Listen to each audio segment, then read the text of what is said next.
Ho ho ho, and welcome back to the Disney Plus Everyday Challenge. And today we have One Magic Christmas. Yes, this is the second Christmas movie we've had in the month of September 2021. We might be out of them soon if we keep at this rate. Before Christmas, we'll just have to watch Star Wars movies, like in the old TNT days. Uh, anyway, this is obviously a Christmas movie. It's from 1985. It runs an hour and 28 minutes, and whew, this is, I can't say it's a different type of Christmas movie, but it is definitely grim from the start. Uh, that's not all bad. I mean, obviously, you have to have somewhere to work from, but you're dealing with a fairly common 1985 lower middle class family struggling to get by. There's a I'm gonna just to let you be clear, movie is a zillion years old, and I'm going to spoil things because it's important. Otherwise, I'm there's a lot to talk about. I think there's a lot going on in my head anyway after watching this. It is there's a lot of good and there's a lot of bad. Okay, it's not your traditional Christmas movie where it sort of it starts with a reasonable measure of hope that you're just like, you know what, things are going to work out all right, and it's not going to get that much worse. Well, guess what? It gets bad, really bad for this family. Um, this is not one of those movies that you're just like, you know what? Okay, they're going to move to a higher level after this. Everything is going to be bright and cheery.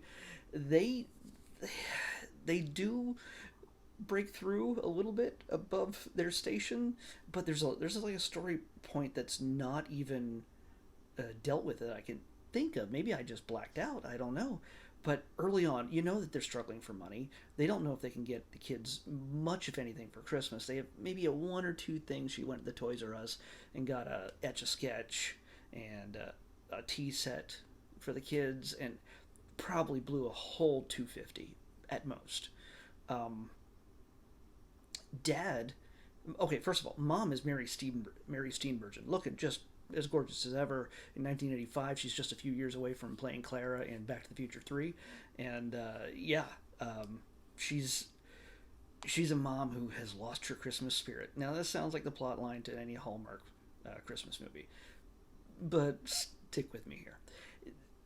This is a Christmas movie that just feels like it was, if there was different uh, music choices, this could have been a Coen Brothers film, and different direction choices and everything else.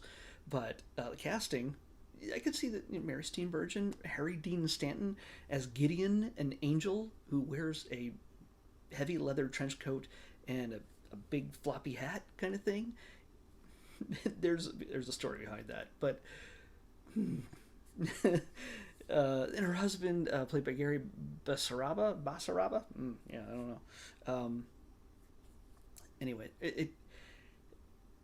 just to let you know, for good 80-90% of this movie, things get bad and keep getting bad until they get better.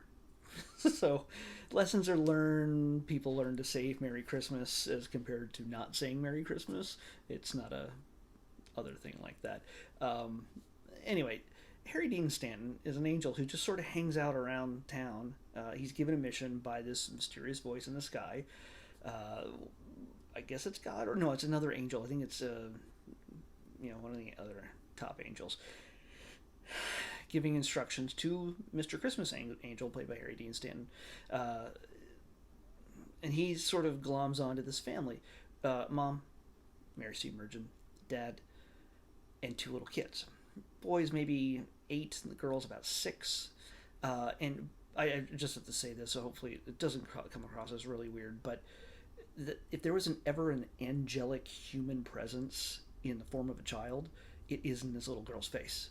She is just so blonde, big, blue, grayish blue eyes, just, uh, just pretty beyond belief. And her line delivery is realistic, and adorable and sweet. Her brother, yeah, he's all right. His lines are a little bit stiffer, but he's still really good. I'm like I don't know if you've seen my previous videos, but I'm pretty hard on kids when it comes to acting jobs. A lot of them in kid movies tend to really just somebody you can tell somebody just said the line to them off camera and they just repeated it. That's what it feels like when you see a lot of movies that star kids. And this little girl who plays Abby, her name is Elizabeth Harnois. Harnois, Harnois. I'm sorry if I mispronounced that. I'm sorry, but uh, she's just she's adorable beyond belief and perfectly cast. And yeah, she's not exactly a bright kid, but she's 6, so she super believes in Santa. She super believes in Christmas and the Christmas spirit and angels and everything else. All told, they have a very happy, loving family. There's no doubt that anybody's not pulling their weight. They're all good to each other. Mom and dad have their tensions because again, money is tight, especially at Christmas. They're literally days away from Christmas. And meanwhile, the guy who fired dad from the job he had, because dad doesn't have a job at this point, is also the guy who's selling their house to another family while they're in it. Like he just doesn't even knock on the door. I don't think he just comes right in and shows this family who look miserable and apparently are shopping for houses the week of Christmas. They go through the house and make critical remarks about the home these people are still living in. Like, mom didn't even get to clean up. She wasn't prepared for this. Dad is still working down in the basement. Okay, dad is a saint. He's a super nice guy who builds bicycles because he loves building bicycles. He wants to open up a bicycle shop, but he builds bicycles for poor kids who want bicycles. And there's a little girl named Molly, played by Sarah Polly, is the name some of you may recognize. I think it's the same as Sarah Polly. But Molly Monahan, she is a sweet kid who's a friend of the family. Their whole family is. But they're what the poor family that the story is focused on considers poor. Like, they're poor, but man, Molly's family is super poor. They have a house, but they're super poor. Like, mom shows up at the grocery store where Mom Monahan stops at the grocery store where Mary Steenburgen works. Her name is Ginny, by the way. And Ginny is, running the register, and, well, Molly's mom has $26 worth of stuff, but she only has $25 worth of food stamps. And what can we do here? And, Ginny makes an allowance, for things like, oh, you can put something back, or I could give you some money, and mom decides to save her pride and puts one thing back, and she's enough for the food stamps to cover it. So she's poor because she's using the food stamps, unlike everybody else today. So yeah, they have a lot to be thankful for because they're not the Monahans. But dad is working on a little bicycle for Molly, which is great. And it's I know I'm laughing. I shouldn't be laughing at any of this because it's so depressing. The whole thing is so utterly depressing because you feel for Mary Steenburgen. She's great. She has this, how she has this drawl to her voice that just either is sarcastic or defiant or sad or lackadaisical or whatever it is, however she speaks, her emotions come through in every word she speaks. And in this, she's depressed mom. She is depressed. She's frustrated. She finds fleeting joy dancing and singing in the shower alone where the kids are not. When the phone rings, she's called out in a towel to get the phone. Meanwhile, her kids run in and steal the bathroom. First the little girl, then the little boy, then the girl they were playing with, Molly, she needs to use the bathroom too. So by the time you see Molly sitting on the yes, you see Molly sitting on the toilet. I didn't even realize that just until now. She notices that Mom never turned off Ginny, Mary Steenburgen, never turned off the shower, and the somehow a towel got clogged in the drain and the tub is overflowing. So they got that crap to deal with. So the house is getting ruined as they're about to move out in a few days. They're hardly packed. So you just know that everything's just piling up and making things more miserable. Mom hates Christmas. She's sick of everybody reminding her that she's got to have the Christmas spirit, and everybody mentions Christmas. She has trouble with her boss, like he's being a jerk, telling her to get to work really hard, just keep working double shifts, and he's just this dork. And that word dork is used here and there throughout the movie. It's the strongest language you'll hear in this, but I mean, again, that's just they use that. That's like the first half hour of the film, just setting that foundation of misery that they have, and it just keeps getting worse. It just keeps piling on, and you're like, I mean, you either have to go let it fall on top of you and just let it crush you, or you have to laugh because it's so ridiculous. And then it gets worse. We're getting right up to Christmas Eve. Oh, by the way, Ginny decides that she needs to make sure that Mommy likes Christmas or something, and again, everybody's pushing the Christmas spirit as the main reason why things are good or bad in anybody's life. Yeah, yeah. So Ginny decides in the middle of the night to write a letter to Santa, as otherwise, how are they going to get presents? And she goes out to the mailbox, running through the street at like 2 o'clock in the morning. You should be in bed, young lady. And she goes out there and happens to run into Gideon, the angel, in the leather duster and big hat in the dark. Out of context, most of their conversations would be very upsetting. Don't tell anybody you saw me. You talked to an angel. Okay, Harry's great. Harry's a great actor. He's iconic, and rest in peace. He's been in so many different things, but he his great acting still. I can't tell if it's muted or if it's just he's playing it so serene, like non-threatening, that it still comes across as a little bit threatening. Because if you've seen him in some of his roles, he's an interesting guy. But yeah, when he has to spend most of his time kneeling so he can be eye to eye with a 6-year-old in this movie and have a conversation with her, and she's just this cherubic, angelic presence herself, face to face with this grim-hatted, dark cloaked, shadowy creature in the night. It's a little upsetting. That's why I'm like, there's a little. It feels a little Cohen-ish. It gets really Cohen-ish later on when there's a car chase.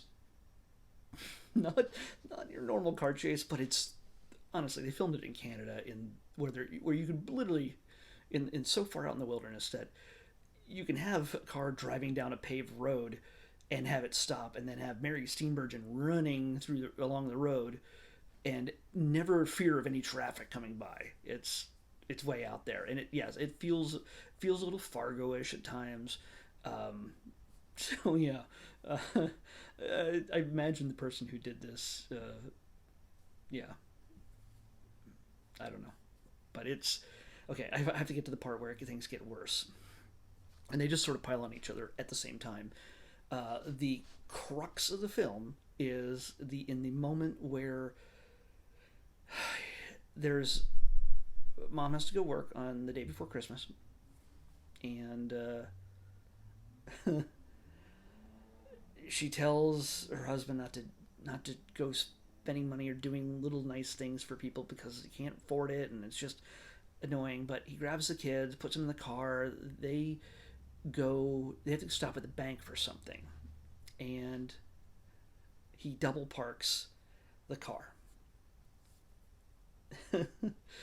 Oh, by the way, the day before, uh, little Abby met once again with Angel Gideon, Angel Gideon, Harry Dean Stanton. And Harry's like, hey, by the way, just so you know, if anything goes wrong in the next day or so, don't worry, okay? Things are gonna get weird. Don't worry, it's gonna work out. So you're just like, oh, that's a good warning. Stay safe.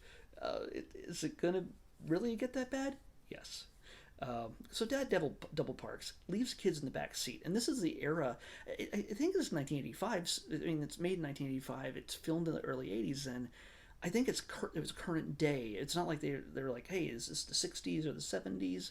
I can't really tell. I think it's the 80s, without any of the 80s trappings, the neon and the weird pinks and pastels and the colors and the MTV. None of that is present. Um, he goes into the bank, but it happens to be at the time that a guy at the gas station that once chewed out Mary Steenburgen for possibly trying to screw him over, double charging him for something at the grocery store. It turns out he's poor, and he's even trying to sell his car to a guy at the gas station so he can give his kid a Christmas present. He's like, I'll give you my car for $50. He's desperate. His name's Harry. And he's, by the way, he's also played by a face many of you will probably know, Wayne Robson. So if you know the name, if you don't know the name, you'll probably know the face. He's been in a ton of stuff too. He's a character actor that a lot you've seen in just about everything. Um, anyway, he decides to get a little desperate. I noticed the moment he takes like a burlap sack, a small burlap sack, where do you get those things? Yeah, he's walking into the bank with that. He's going to rob the place with his kid in the back seat. And so Dad pulls up, parks him in, double parks him, leaves his kids in the back seat, walks in to go to the bank, and then we cut away. Well, Abby, after being told not to leave the car, decides to go visit Mommy across the street at the grocery store. It's a small town. And she goes in there, hey, Mommy, how you doing? And Mommy promptly gets fired by trying to leave to take her daughter back to her husband at the bank. They don't get there in time because Harry starts robbing the place and shoots Dad, killing him. Yes. And what does he do as he escapes the bank? He's shot in front of Ginny, Mary Steenburgen, shot right in front of Ginny. The kids are outside. She put them in the car. So she put Abby back in the car with her brother, goes in, honey, what do you do? About to say, honey, what are you doing when she walks into the gunfight? Well, that's not a gunfight. It's literally Harry going blam, shooting the husband, dead. Mary is like collapsing on, oh my God, my husband's dying. Harry runs out, sees his car is parked in, and then he steals Dad's car and takes off with the kids in the back seat. No seatbelts, by the way, because that's what I was trying to get at before, when I'm saying that, hey, they is this 80s for real? I can't remember when the belt laws were really important, because it's like a 57 Chevy looking kind of thing. I don't know. It's a little rundown, but it looks like a classic car. So Harry races off with the two main kids, Abby and what's his son's name, Caleb. So, and then Mom realizes, oh wait, that's my husband's car. He just drove off with my. Somebody must have came in and said something that, oh, they just stole that car. By the way, Harry left his own son alone in his own car, because apparently people just leave kids in cars all the time, and then they get stolen. It's like the biggest fear any parent has. It's just like, you know what? I'll leave the kids in the car, just go inside and get a few smokes, come back out, the car's gone because it's been stolen by gang members. Anyway, in this situation, Harry has stolen the car. Mom is beside herself going nuts. She's having a full mental breakdown, but restrained in the Mary Steenburgen way, where it's all on her face. It's not like she's overly emoting or anything else, but she is losing it. You can tell. She jumps in her car that she drove to work and then races on after him. That's where that car chase comes into play. she's not keeping up with him at all. Eventually, the car like breaks down in the middle of the chase, and she gets out and she just starts running down an empty street. Eventually, the cops catch up with her, and she hops in the back seat, and they just take off after this guy. Because apparently, again, while I've been to Canada and the roads are fairly long and fairly straight in the middle of nowhere, there's hardly anywhere to turn, so it's fairly flat. So yeah, they eventually catch up to him though, just in time to see. Oh, there's the cops block a bridge. It's a good place to have a roadblock because he can't go through the road off the road. He has to go by the bridge. Well, he corrects his car into the police car, deflecting off, going off the bridge, and landing in the water upside down with him and the two children inside. They're dead. They're I shouldn't laugh, but the kids are dead. As far as mom knows. So the next thing you see is her alone in her home, sitting on the edge of the bathtub, just having a slow, quiet, nervous breakdown. And just like, who left her alone? Who decided, hey, you just lost your husband and two children the day before Christmas, and you know what? Let's let her have some time to herself at home. I realize she may not have had any other family, except maybe I think her husband's father, who's a guy I think playing much older than he really was. I can't remember who he was, but he's I think it was Cal. His name, sorry, Robbie Magwood was her brother. Anyway, doesn't matter. Eventually, he shows up and like, oh my gosh, we just heard the kids are alive. How are they alive? Well, because Gideon he's super powered, supernatural. He can mess with time and whatever. So he literally, they were never in the car. He just literally they're standing under a tree. He shows up, he picks Abby up, and they go walking back home safe and sound. No logical reason for it. There's no messing with there's nothing that's shown that says, hey, you know what? I just pulled them out of the car before their deaths kind of situation. There's no special effects in that sense. There's a few special effects in this movie, but very little. It's mostly light tricks and things like that. When Harry Dean Stanton's using his powers, Gideon. So Grandpa, comes with the news that the kids are alive. So Mom is just elated, but she's still broken. And you're just like, this is almost over. And this is actually about half an hour to go yet in this thing. And half an hour to 45 minutes. At this point, Gideon shows up in Abby's bedroom. Yeah. It's not a good look. It's not a good look at all. He tells a story about how about how angels are made and how he is a Christmas angel and like who is he? Was he alive before? We learned that he used to be a cowboy way back in the Old West or something like that, and he heard a kid screaming, and it turns out the kid was in the river and he was going to drown. He rescues the kid, but since he couldn't swim himself, he drowned, and because of that good deed, that made him an angel, a Christmas angel, because that's the hierarchy, I guess. That's where you just save a kid in a river, and you get to be a Christmas angel. Work once a year like Santa. Anyway, he sends her. By the way, she runs off. She really. Sorry. I'm sorry. I gotta clarify this. That story was told a little bit earlier, but at some point when he warned her about that day going bad, he says, find him at the tree, because he's an angel. He's going to be on top of a tree or something. Find him at the tree. So she runs out again in the middle of the night and meets him at the tree. And at that point, he teleports her to the North Pole to meet Santa Claus. Of course, as one does. And then you get to meet a pretty good representation of Santa Claus. Santa Claus is kind of he has a bit of an accent because, Claus, I don't know. He's European. So, but there's people. We get the thing where he explains, hey, it's not, people think it's elves, but really, it's not. It's just people who died.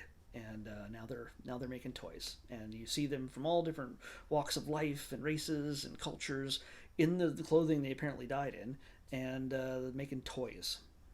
And he explains to her, she thinks that Santa can bring her dad back to life. After Mom explained that nobody can bring Dad back to life, Dad is dead, that's how it worked, he was shot, and Christmas is going to be horrible this year. So, it's still gutted. Everybody's still gutted, but she still has hope. She still believes that Santa Claus can do something. He's like, no, I can't do anything. Sorry. But maybe your mom can. What? Okay, first of all, there's a lot of little things in here to be telling a child that like, hey, Santa Claus is real. Yeah, we tell that story. We tell that thing.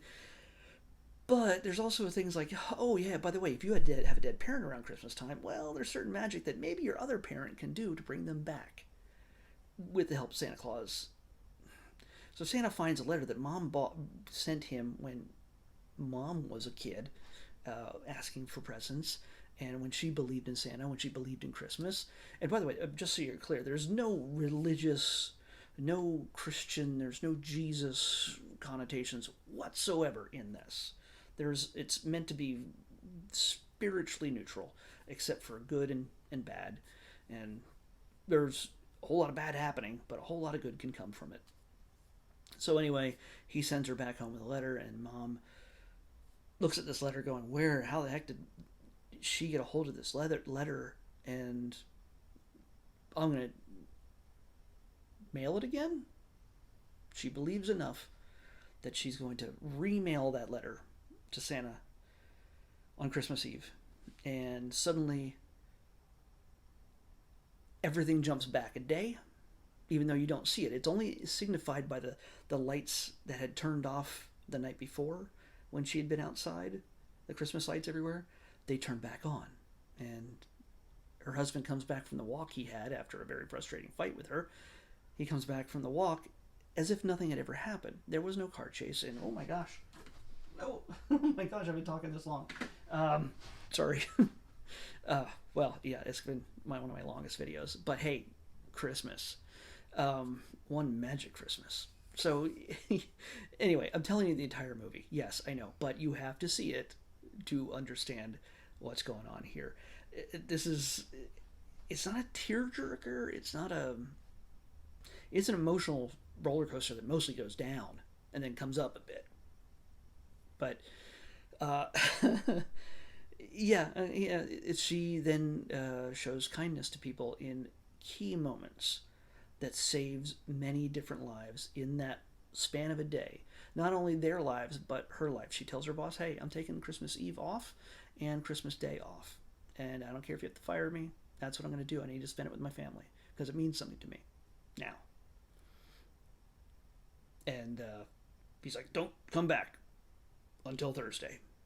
So that works out for her. Things are happy. And of course, and on Christmas Eve, she gets up in the middle of the night and she happens to run into none other than Santa Claus, face to face.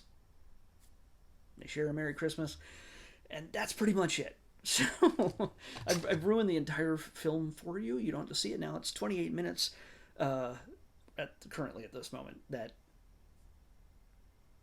you got to watch me talk about it rather than watching it yourself.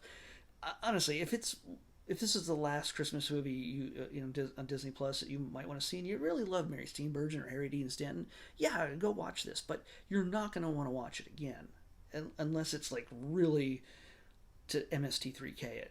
That's the only reason why you would watch this, because it's really a downer for the most part. And yes, the whole point is to come back from it, find that nebulous Christmas spirit, and things will be better.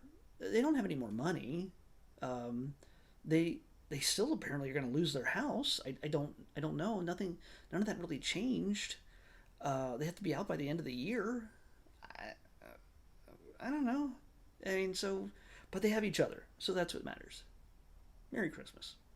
So, enjoy one magic Christmas, if you can. But I just couldn't help giggling through most of it at points where I'm just like, I shouldn't be giggling. This is like, it just can't get worse, and it does. Anyway, let's pick tomorrow's episode. 261. 261. 261. Oh. Alright. Oh, we just missed a major Marvel movie, but we get his animated adventures instead. 261 is Iron Man Armored Adventures. So these are some of the old cartoons. Not sure how old, but some of the old cartoons of Iron Man. We'll watch a few episodes, one or two maybe, and see where it takes us. And I'll be back here with that, and I'll tell you all about it. All right, see you back here tomorrow with Iron Man Animated Adventures on the Disney Plus Everyday Challenge. Bye.